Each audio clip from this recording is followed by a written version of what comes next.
창세기 49장 1절에서 7절까지의 말씀 우리 한 목소리로 함께 봉독합니다. 야곱이 그 아들들을 불러 이르되 너희는 모이라. 너희가 후일에 당할 일을 내가 너희에게 이르리라. 너희는 모여 들으라. 야곱의 아들들아 너희 아버지 이스라엘에게 들을지어다. 르우벤아 너는 내 장자요 내 능력이요 내 기력의 시작이라. 위풍이 월등하고 권능이 탁월하다마는 물의 끓음 같았은즉 너는 탁월하지 못하리니 내가 아버지의 침상에 올라 더럽혔음이로다. 그가 내 침상에 올랐었도다. 시므온과 르웨이는 형제요 그들의 칼은 폭력의 도구로다. 내 호나 그들의 모의에 상관하지 말지어다. 내 영광아 그들의 집회에 참여하지 말지어다. 그들이 그들의 분노대로 사람을 죽이고 그들의 혈기대로 소의 발목 힘줄을 끊었음이로다.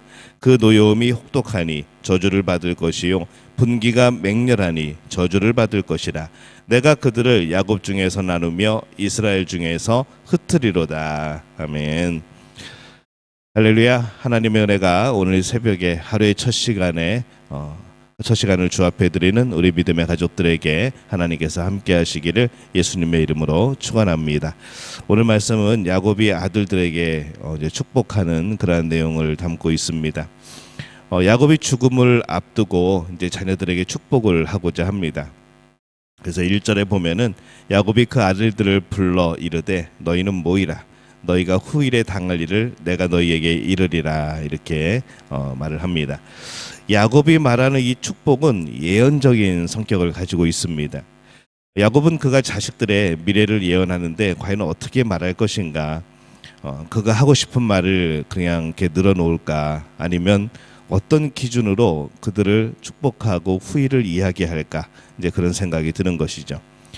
근데 오늘 이제 말씀에서 우리가 읽었듯이 이 야곱에게 있어서 이 자녀들을 축복한다는 것은 단지 좋은 말만은 아니었습니다. 오늘날 사람들이 뭐 이제 축복기도라고 말을 하면은 대부분 좋은 말들만 생각을 하죠.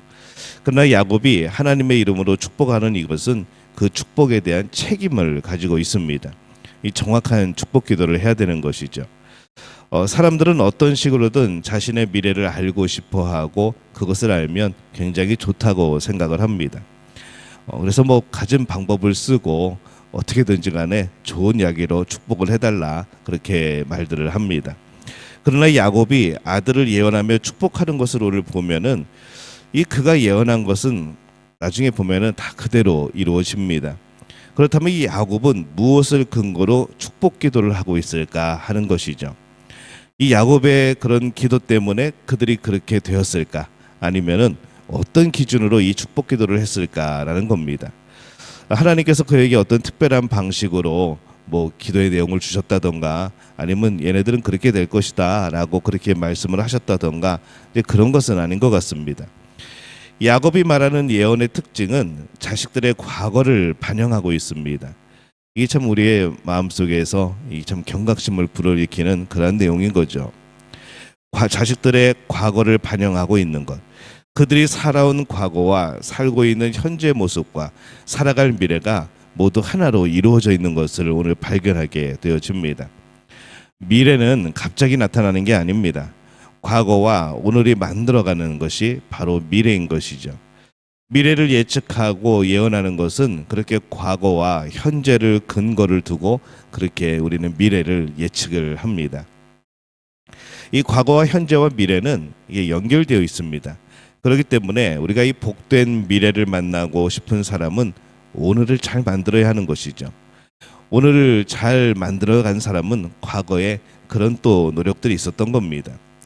미래에 복 받을 수 있는 삶을 오늘 살아가야 미래의 복을 받는 것이죠. 그렇기 때문에 미래에 무엇인가 좋은 일이 일어나기를 바란다면 오늘을 열심히 준비하며 살아가는 것이 우리에게 필요한 겁니다. 오늘 말씀의 2절에 보면은 너희는 모여 들으라. 야곱의 아들들아 너희 아버지 이스라엘에게 들을지어다. 축복 기도를 듣는 것이 중요하죠. 그래야 더 좋은 길을 분별하고 살아갈 수가 있기 때문에 그렇습니다. 오늘 지금의 모습대로 살면 미래에 어떤 사람이 될지를 생각할 줄 아는 것이 필요한 거죠. 미래에 다른 사람이 되고 싶다면 오늘의 나를 바꿔야 되는 겁니다. 바꿀 기회는 오늘만 있는 겁니다.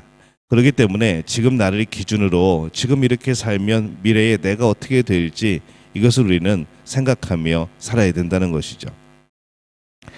제일 나이가 많은 르우벤에 대해서 이렇게 말을 합니다. 3절에 보면은 르우벤아 너는 내 장자요 내 능력이요 내 기력의 시작이라 위풍이 월등하고 권능이 탁월하다마는 그렇게 시작을 합니다. 이 고대 세계에서는 장자가 이 첫째가 굉장히 중요합니다. 위풍이 월등하고 권능이 탁월한 것 맞습니다. 그러나 르우벤은 그것을 잃어버립니다. 4절에 보면은 물의 끓음 같았은즉 너는 탁월하지 못하리니 내가 아버지의 침상에 올라 더럽혔음이로다. 그가 내 침상에 올랐었도다. 이렇게 말을 합니다. 이 물의 끓음 같다. 이것은 이 공동번역 성경에 보면은 터져 나오는 물줄기 같다. 이렇게 해석을 합니다. 그것은 댐에 있을 때는 잔잔한 물이지만은 댐이 터지고 나면 그 물기를 걷잡을 수 없는 그런 경우를 뜻하는 것이죠. 내가 아버지 침상에 올라 더럽혔음이로다라고 말을 합니다. 이 어머니 레아 때문인지 아니면 장남의 특권 과시 때문인지 이 르우벤은 조금 다르기는 하지만 그의 작은 어머니라 할 수도 있는 이 빌하와 동침을 합니다. 당시 야곱은 집안을 위해서 말하지 않았었지만은 이 큰 죄인 것이죠. 야곱은 그것을 간직하였다가 미래에 말해야 되는 마지막 순간에 르우벤에게 말하고 있는 겁니다. 그의 그러한 큰 죄 때문에 르우벤은 야곱의 장남이 될 수 없었고 그의 지파는 탁월할 수가 없게 된 것이죠. 그래서 어제 말씀을 나눌 때 이 요셉의 아들들에게 축복하면서 결국에는 다른 그 요셉의 아들이 장자가 되어지는 이제 그런 일이 벌어지게 되어집니다. 둘째와 셋째인 시므온과 레위에 대해서는 함께 묶어서 말을 합니다. 시므온과 레위는 형제요 그들의 칼은 폭력의 도구로다. 이 5절 말씀이죠. 그들이 과거의 세겜성에서 이 세겜 사람들을 학살한 것 때문에 하는 그런 기도입니다. 오래전에 일어난 일이긴 하지만은 야곱은 그것이 시몬과 레위에게 가장 중요한 과거임을 말하고 있습니다. 그리고 그것 때문에 그들의 미래도 얻을 것이라 라고 말을 하는 것이죠.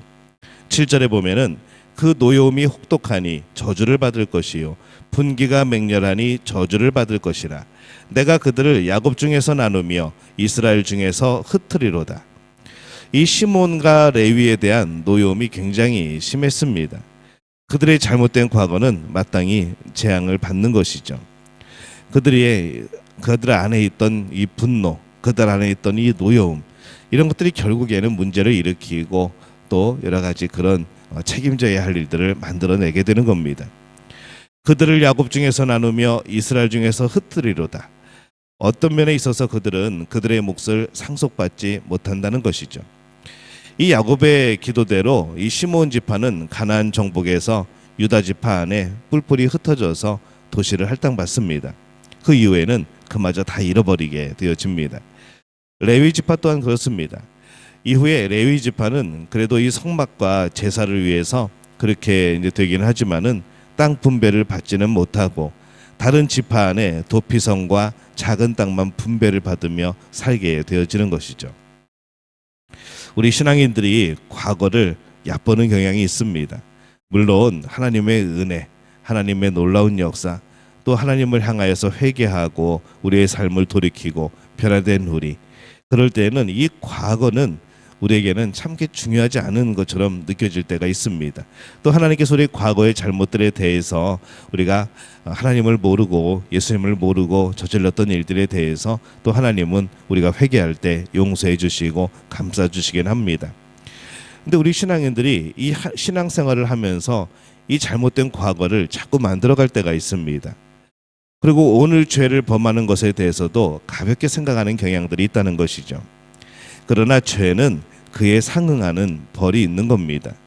하나님은 우리의 죄를 기억하지 않고 또 우리를 용서해 주시지만은 그 죄로 인한 그런 책임들, 또 우리가 죄로 인하여서 벌어지는 수많은 일들에 대한 그런 책임이 우리에게 있다는 것이죠.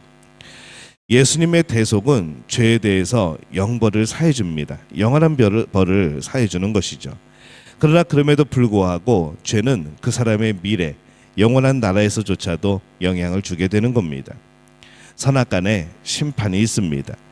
야곱의 세 아들 루벤, 시몬, 레위, 지금 이들에게 야곱이 기도하는 내용들이 뭡니까? 과거에 그들에게 있었던 일들, 또 그것이 이후에도 큰 영향을 미치는 것처럼 그렇게 지금 말을 하고 있습니다. 그래서 이 야곱의 축복 기도는 좀 더 미래와 관련이 있는 것이죠. 이 부모로서 자식들의 미래가 잘 되지 않기를 바라겠습니까? 근데 그럼에도 불구하고 이 야곱은 좋은 말이 아니라 정확한 축복 기도를 하고 있습니다. 미래의 일은 무엇보다 과거와 관련되어 있습니다. 루벤과 시몬과 레위의 잘못된 과거, 그들의 미래를 어둡게 하는 그러한 원인이 된다는 것이죠. 우리가 살면서 이 과거는 지난 일이기 때문에 신경 쓰지 않아도 되는 것이 아닙니다. 지난 일은 평생 그 사람에게 영향을 미치는 것이죠. 왜냐하면 그때의 그도 역시 바로 내 자신이기 때문에 그렇습니다. 그렇기 때문에 우리는 이 아름다운 과거를 만들면서 살아야 합니다. 아름다운 과거를 만들기 위해서 오늘 힘을 다해서 아름다운 삶을 살아야 하는 것이죠. 그리고 이 아름다운 미래를 위해서 오늘 우리의 과거의 잘못들을 기억하고 돌이키고 또 변화된 삶이 필요합니다. 나의 어떤 성향들, 나의 어떤 죄에 대한 그런 여러 가지 사건들, 또 나의 죄에 대한 기억들, 이것들을 우리가 마음에 새기고 우리가 그것을 반복하지 않기 위하여서 복된 오늘 그리고 복된 미래를 위하여서 우리는 날마다 변화되어지고 하나님 앞에 겸손한 모습으로 살아가야 되는 것이죠. 정말 그것이 행복하고 풍성한 미래를 만드는 그러한 길들이 되어질 겁니다. 오늘 우리의 삶은 어떻습니까? 우리의 삶이 과거에 어떤 모습이었든지 우리는 하나님의 은혜로 오늘을 살아가고 있습니다. 하지만은 과거의 나의 모습에 그 성품과 그 성향과 그런 죄에 대한 모습들이 사라지지 않는다면, 그것이 변화되지 않는다면, 그것이 반복되어진다면 오늘 우리는 또 우리의 미래 속에서 정말로 또 우리가 책임져야 되는 많은 부분들이 또 생기게 되어지는 것이죠. 이것이 꼭 잘못된 부분들만을 뜻하는 것은 아닙니다. 우리의 오늘 살아가는 모습이 우리의 미래의 모습을 만듭니다. 물론 그 가운데 하나님의 도우심이 있고 하나님의 역사하심이 있습니다. 모든 것은 하나님이 이루어 가실 겁니다. 하지만은 항상 그 안에서 이 하나님이 보시기에 기뻐하는 삶, 하나님이 보시기에 복 주시는 삶, 그것을 살아가는 것은 여전히 우리의 책임이라는 것이죠. 그냥 무조건 하나님께서 복되게 하시고 무조건 하나님께서 우리를 이끌어 가시는 것이 아닙니다. 하나님은 우리에게 복 주시기를 원하시지만 우리가 정말로 복을 받을 그릇이 되어져야 하는 것이죠. 우리가 해결할 수 없는 일, 바로 구원에 대해서, 우리의 영생에 대해서 하나님은 예수 그리스도를 통하여서 그것을 해결하셨습니다. 우리가 할 수 없는 일이기 때문에. 하지만은 오늘 우리의 모습 속에서 우리의 잘못들을 고쳐나가고 그것을 깨닫고 또 아름다운 미래를 꿈꾸며 오늘 하나님 앞에 살아가는 것은 오늘 우리의 책임이 되어집니다. 오늘 우리가 우리 믿음의 가족들이 정말 풍성한 미래, 복된 미래를 위해서 오늘을 하나님 앞에서 성실히 살아가는 그런 복된 우리 모두가 되어지시기를 예수님의 이름으로 축원합니다.